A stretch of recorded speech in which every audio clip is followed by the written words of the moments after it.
तो अब रानमा नॉर्मल हो चुका है, पर उसकी जिंदगी अब नॉर्मल नहीं रही है क्योंकि अब शैम्पू भी उसी शहर के अंदर आ चुकी है। तो चलिए देखते हैं कि आखिरकार अब रानमा को कौन हासिल करता है और क्या रानमा खुद ये डिसाइड कर पाएगा कि उसे उन दोनों में से कौन चाहिए। तो चलिए देखते हैं कि आगे क्या होता है। तब यहाँ कूनो को एक सपना आ रहा होता है जहाँ पर अकाने और रानमा उसे उन दोनों में से किसी एक को चुनने के लिए कहती है, पर कूनो उन दोनों को चुनता है, जिस वजह से वो दोनों उसे लात मार के उन दोनों में से किसी एक को चुनने के लिए कहती है, जिससे कि कूनो की नींद खुल जाती है और वो भागते हुए फूलों के गुलदस्ते को लेकर अकाने के घर पहुंच जाता है, जहां अकाने और उसके फादर उसे देखकर हैरान हो जाते हैं। अकाने, मैं तुम्हें सुबह के क्वेश्चन का आंसर देने आया हूँ। सुबह का क्वेश्चन? आखिर तुम ये क्या बात कर रहे हो कूनो? तो रानमा आकर कूनो के सिर पर लैंड करता है और रानमा के फादर आकर उसके सिर पर लैंड करते हैं और उसके बाद वो दोनों फिर से ट्रेनिंग करना स्टार्ट कर देते हैं। तो यहाँ कूनो को इससे कोई फर्क नहीं पड़ा होता क्योंकि वो डिसाइड करके आया होता है कि आज वो प्यार की बात करेगा, जिस वजह से वो अकाने को प्यार के सिंबल के तौर पर रोजेस दे देता है और अकाने उन रोजेस को अपने फादर को पास कर देती है, जिस वजह से उसके फादर शर्माने लगते हैं और कूनो उनसे रोज छीन कर ये बताने लगता है कि वो उन्हें अपनी गर्लफ्रेंड नहीं बनाने वाला।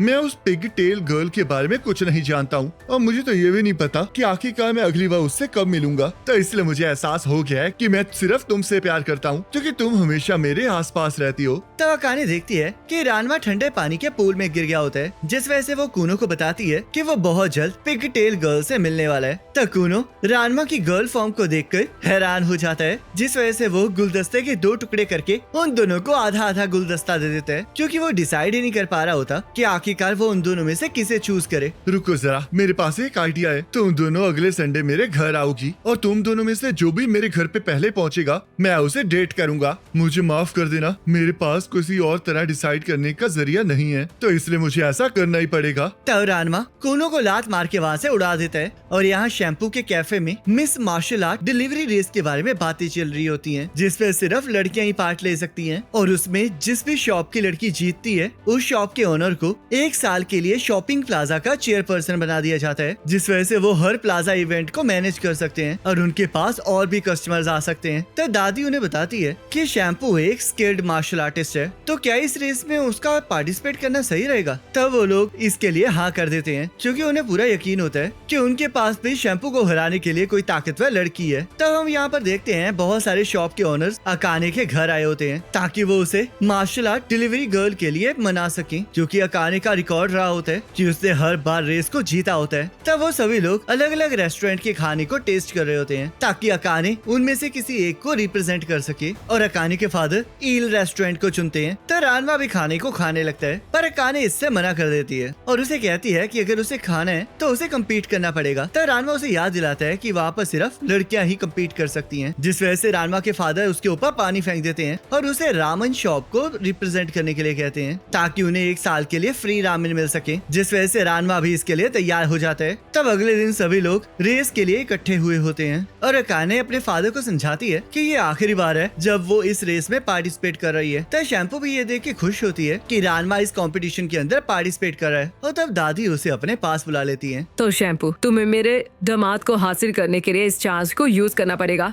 तो इसलिए अब हम उसे दिखा के रहेंगे कि हमारे कैफे की स्पेशल डिलीवरी आर्ट्स क्या कर सकती हैं। तो हम देखते हैं इस कंपटीशन को भी इचिरो ही होस्ट कर रहा होता है और वो सबको बताता है कि इस रेस को जीतने के लिए सारे कंटेस्टेंट्स को उस जगह पर डिलीवरी करनी होगी जिस जगह को वो लोग लॉटरी के जरिए चूज करेंगे और इसमें कोई भी किसी को रोक सकता है और किसी भी ट्रांसपोर्टेशन का इस्तेमाल कर सकता है, पर इसमें भी एक रूल है कि जो खाना डिलीवर होगा वो खाने की हालत में होना चाहिए। तो इचिरो सभी कॉम्पिटिटर्स को इंट्रोड्यूस करने लगता है और हम देखते हैं वहाँ पर बहुत सारे लोग कंपटीशन के लिए आए होते हैं और सभी लोग कंपटीशन के लिए बहुत ज्यादा एक्साइटेड होते हैं। तो इचिरो लॉटरी से एक लोकेशन को चूज कर लेता है जहाँ पर एक बैलून को लटका दिया जाता है और उसके बाद वो रेस स्टार्ट हो जाती है, जिस वजह से सभी लोग लोकेशन की तरफ बढ़ने लगते हैं। तो शैम्पू रानमा को एक बेट लगाने के लिए कहती है और उसे बताती है कि अगर वो उस रेस को जीत जाएगी तो उसे उसके साथ डेट पर जाना पड़ेगा, पर अकाने बीच में आ जाती है और उसे बताती है कि ये रेस तो सिर्फ वही जीतने वाली है, जिस वजह से शैम्पू उस पर हमला कर देती है, पर अकाने उसके हमले से बच जाती है और हम देखते हैं शैम्पू का हमला किसी और लड़की के स्टोरेज बॉक्स पर जा लगता है, जिससे कि उसका सारा खाना बिखर जाता है और वो डिस्क्वालीफाई हो जाती है। तो रानमा और अकाने उस किल को देखकर बहुत ज्यादा हैरान हो जाती है।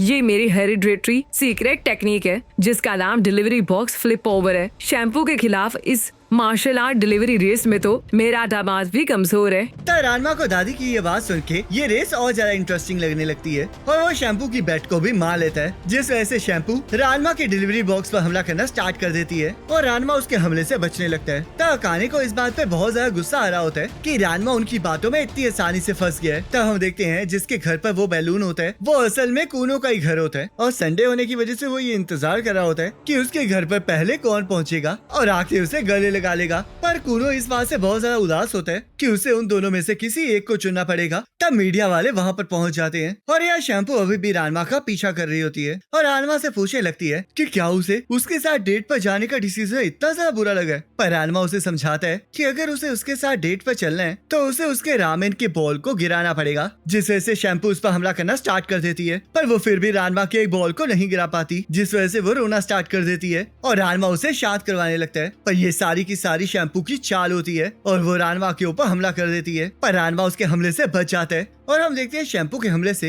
एक पानी की टैंकी फट जाती है, जिससे कि वो एक कैट में कन्वर्ट हो जाती है और रानमा उससे डर के भागने लगता है। तब रानमा अकाने के सामने गिरता है, जिस वजह से अकाने बिल्ली को दूर करके रानमा को थप्पड़ मार के उठाने लगती है और उठते ही रानमा को याद आता है कि उसका रामेन तो अभी भी हवा में उड़ रहा है, जिस वजह से वो उसे पकड़ने चला जाता है। और यहाँ हम देखते हैं वो तीनों ही कूनो के घर में बिल्कुल सेम टाइम पर पहुँचती है, जिस वजह से कूनो बहुत ज्यादा इमोशनल हो जाता है और उसे लगने लगता है कि अकाने और रानमा उसे कितना ज्यादा प्यार करती हैं, जिस वजह से वो दोनों उसे लात मारकर हवा में उड़ा देती हैं। तो इचिरो सबको बताता है कि यहाँ पर टाई हुआ है और अब जिसे भी जीतना है उसे अपना खाना कूनो को खिलाना पड़ेगा, तभी वो इस रेस को जीत सकता है। जिस वजह से शैम्पू कूनो के पास पहुँच जाती है और उसे डिश को खाने के लिए कहती है, पर रानमा आकर उसे रोक देता है और कूनो को अपनी डिश खिलाने लगता है, जिस वजह से कूनो को लगने लगता है कि शायद अब उसे रानमा को सिलेक्ट कर ही लेना चाहिए। तब अकाने भी वहाँ पर आ जाती है और कूनो को अपनी डिश खाने के लिए कहती है। तब वो तीनों नीचे आ जाती हैं और शैम्पू जीतने के लिए martial art delivery special attack chow mein strike का इस्तेमाल करने लगती है, जिसे देखकर सभी लोग हैरान हो जाते हैं। ये नूडल्स हमारे कैफे के हैंडमेड ची नूडल्स हैं और जब ये एक बार किसी के मुंह पर चिपक जाती है तो इसे हटाना नामुमकिन है, तो इसलिए अगर कोई सफोकेशन नहीं चाहता तो उसे इसे खाना ही पड़ेगा। तब शैम्पू को जीतने से रोकने के लिए रानमा शैम्पू के अटैक को खुद पर ले लेता है, जिससे कि कूनो को लगने लगता है कि रानमा उसे बचा रहा है, पर रानमा उसे मारकर दूर फेंक देता है और जैसे ही शैम्पू के नूडल्स को खाने लगता है वैसे ही शैम्पू अपने नूडल्स को वापस खींच लेती है। तब उनके नीचे की जमीन हिलने लगती है, जिससे कि वो लोग अंडरग्राउंड पहुंच जाते हैं और वो कूनो फैमिली का अंडरग्राउंड डोजो होता है। अगर तुम लोग मुझसे इतना ही प्यार करोगे तो मैं जिसे चूज नहीं करूंगा वो तो काफी ज्यादा उदास हो जाएगी, जिस वजह से इसका तो एक ही सोल्यूशन बचा है कि हम तीनों मिलकर यहाँ पर खुशी खुशी रहें। तब अकाने और रानमा कूनो के मुंह पर लात मार देती हैं और शैम्पू अकाने की डिश को नीचे फेंक देती है, जिसे अकाने रानमा को कैच करने के लिए कहती है। पर शैम्पू कैट की आवाज लगा के रानमा को डरा देती है और रानमा को अकाने की डिश को खिला देती है, जिस वजह से अकाने डिस्क्वालीफाई हो जाती है। तब अकाने को गुस्सा आ जाता है और वो ठंडे पानी की बाल्टी लेके शैम्पू के ऊपर हमला कर देती है, पर शैम्पू उसके हमले से बच जाती है, जिस वजह से कूनो अकाने को पाइप दे देते हैं और अकाने शैम्पू पर पानी से हमला करना स्टार्ट कर देती है, जिससे कि रानमा शैम्पू को बचाने लगता है क्योंकि वो नहीं चाह रहा होता कि शैम्पू कैट में कन्वर्ट हो जाए। पर अकाने को ये देखकर बिल्कुल अच्छा नहीं लगता, जिस वजह से वो रानमा के ऊपर चिल्लाना स्टार्ट कर देती है और सभी को ये प्यार की अनोखी कहानी देख के बहुत मजा आ रहा होता है। तब रानमा पाइप के ऊपर पैर रख देते हैं और अकाने को रुकने के लिए कहते हैं, जिस वजह से अकाने रानमा से पूछने लगती है कि आखिरकार वो शैम्पू को क्यों बचा रहा है और शैम्पू अकाने का मजाक उड़ाने लगती है कि रानमा ने उसे छोड़ दिया है। तब कूनो वहाँ पर आ जाता है क्योंकि उसे लग रहा होता है कि वो सभी उसके लिए लड़ रही हैं, जिस वजह से रानमा उसे लात मारता है। पर तभी वहाँ पर वो पानी की पाइप फट जाती है, जिससे कि शैम्पू कैट में कन्वर्ट हो जाती है और रानमा डर के मारे भागते हुए गर्म पानी के बाथ टब में पहुँच जाता है, जहाँ पर शैम्पू उसे गले लगा लेती है और रानमा अपने असली फॉर्म में आ जाता है। तब कूनो रानमा को एक लड़की के साथ नहाता हुए देखकर उस पर अपनी तलवार से हमला कर देता है, जिसे रानमा तोड़ देता है। पर अकाने कूनो को एक और तलवार दे देती है, जिस वजह से कूनो रानमा पर हमला करना स्टार्ट कर देता है और रानमा उसे रामेन खिलाने की कोशिश कर रहा होता है, पर कूनो इससे मना कर देता है, जिससे कि शैम्पू को पता चल जाता है कि कूनो को रानमा की लड़की फॉर्म के बारे में कुछ पता नहीं है। तब रानमा कूनो को पकड़ लेता है ताकि वो उसे जबरदस्ती रामेन खिला सके। तब कूनो उसे बताता है कि वो उसका मुंह खोले बिना उसे रामेन नहीं खिला सकता और जोर जोर से हंसना स्टार्ट कर देता है, जिस वजह से रानमा उसके मुंह में रामेन को ठूस देता है और सभी को लगता है कि रानमा जीत चुका है। पर पर कूनो को उसका टेस्ट बिल्कुल पसंद नहीं आता, जिस वजह से वो खाने को खाता ही नहीं है और नीचे गिर जाते हैं। तब एक बटन प्रेस होने की वजह से पानी के अंदर से एक शेर की मूर्ति बाहर आ जाती है, जिसके अंदर से हॉट वाटर का फुवारा निकलता है और रानमा उड़ते हुए सीधा ठंडे पानी में जा गिरता है, जिससे कि वो दोबारा से लड़की में कन्वर्ट हो जाता है। तब कूनो भी उसके सिर पर आ गिरता है और रानमा की लड़की फॉर्म को देखकर उसे गले लगा लेता है। तब सभी लोग देखते हैं कि रामेन पूरी तरह से बर्बाद हो चुके हैं, पर अगर रानमा को जीतना है तो उसे कूनो को वो रामेन खिलाने ही पड़ेंगे, जिस वजह से रानमा कूनो को उस रामेन को बड़े प्यार से खाने के लिए कहने लगता है और कूनो खुशी खुशी उस रामेन को खा लेता है, जिससे कि रानमा जीत जाता है। तब इचिरो कूनो से पूछने लगता है कि आखिरकार रामेन बने कैसे थे। तब कूनो उसे बताता है कि लव हमेशा बहुत ज्यादा टेस्टी होता है, और जैसे ही इचिरो रानमा से पूछता है कि उसके जीतने का कारण क्या है, तब रानमा भी लव ही कहता है, क्योंकि कूनो ने सिर्फ अपने प्यार की वजह से उस रामेन को खाया होता है। और गाइस, इसी के साथ ये एपिसोड खत्म हो जाता है। अब नेक्स्ट एपिसोड का लिंक आपके स्क्रीन पर आ रहा होगा, उस पर क्लिक करके अगले एपिसोड को देख सकते हो।